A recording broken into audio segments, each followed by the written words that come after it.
Hello dear viewers, you're watching ERi-TV English news broadcast with me, Bersabet Tagle. These are the major headlines for today.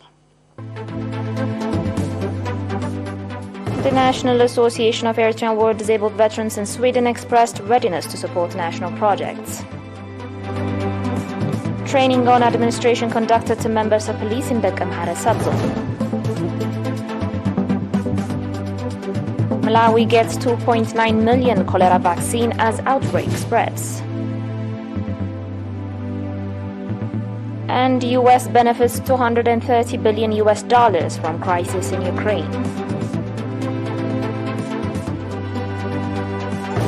On your local report, at a meeting conducted on 29 October in Uppsala, the Sweden branch of the National Association of Eritrean War Disabled Veterans expressed readiness to support projects that are initiated by the National Association. The objective of the meeting that was conducted under the theme "Our Disabled Veterans from Expectants to Producers" was to ensure medical supply to Denden Camp Hospital.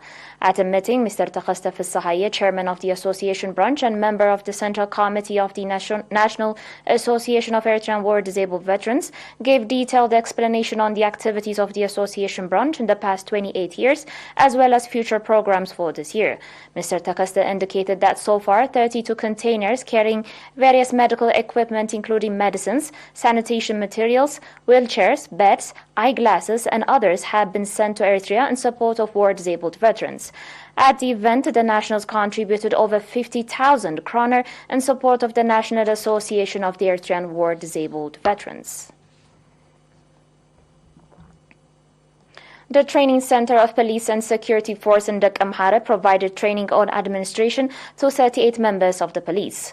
According to the public relations of the Eritrean police, the training that was provided from 4 October to 7 November included administration, law, public relations, as well as reporting. At the conclusion event of the training, the head of police profession and education at the training center, Major Welde Gabriel Andegirgis, indicating that police profession requires ingenuity, competence, patience, and prudence, called on the trainees to apply the knowledge they received in serving the public with dedication and credence. The trainees, on their part, explaining the importance of the training in carrying the police responsibilities, commended the dedication the trainers demonstrated during the program. On your last local report, members of the Ministry of Health branch in Central Region voluntarily contributed 37 units of blood on 8 November with a view to enrich blood supply of the National Blood Transfusion Service.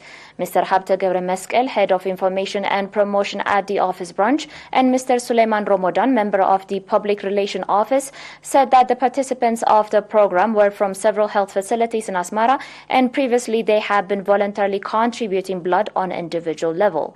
The participants of the program, on their part, called on the others to follow the noble example and save lives with their renewable blood.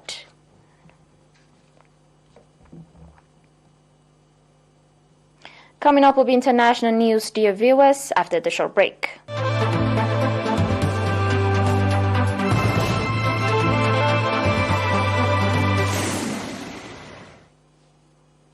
Welcome back. Malawi's health ministry will soon launch a second vaccine campaign after receiving 2.9 million doses of oral cholera vaccine as the outbreak spreads. The World Health Organization facilitated the vaccine's procurement with funds from the Global Vaccine Alliance.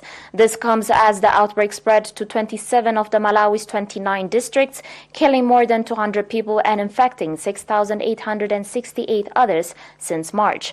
This is according to government data. The most affected age groups are between 21 and 30 years. Males are excessively affected compared to females. An earlier cholera vaccination campaign in May reached more than 1.5 million people. The outbreak was first reported in Malawi's southern region, but currently the most affected districts are in the north. Proceeding with your news, Yahoo News has identified a major beneficiary of the Russian-Ukraine slugfest, the U.S. military-industrial complex, which is reaping a windfall even as the bloody conflict causes economic havoc, energy shortages, and a looming food crisis around the world. As the media outlet reported on Saturday, European Union nations have committed to about $230 billion in new weapons purchases since the war in Ukraine started in February. U.S. defense contractors are poised to land the lion's share of those orders, given their dominance as suppliers to European militaries, Yahoo added. Many European nations turn to U.S. arm makers for more than half of their weapons purchases.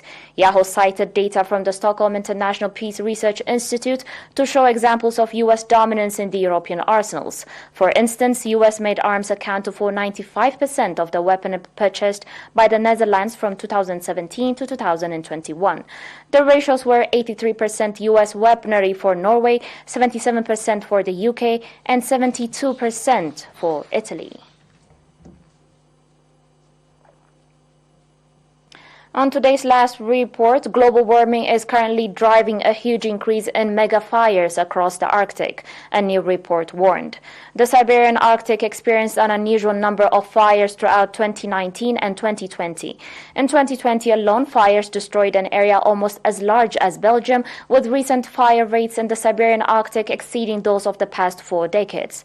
The number of forest fires was 7 times higher than the average since 1982. The study conducted by the Spanish National Research Council found, raising concerns within the scientific community as the Arctic has a large area of permafrost, a permanently frozen layer of subsoil that accumulates large amounts of carbon. The authors concluded that while the areas burned in 2019 and 2020 could be exceptional events, recent temperature trends and projected scenarios suggest that by the end of the 21st century, large fires such as those of 2019 and 2020 will be frequent if temperatures continue to increase at the current rates. You're still watching us on ERi-TV, dear viewers, and now recap of today's major headlines. The National Association of Eritrean War Disabled Veterans in Sweden expressed readiness to support national projects. Training on administration conducted to members of police in the Amhara subzone. Malawi gets 2.9 million cholera vaccines as outbreak spreads. And U.S. benefits $230 billion from crisis in Ukraine.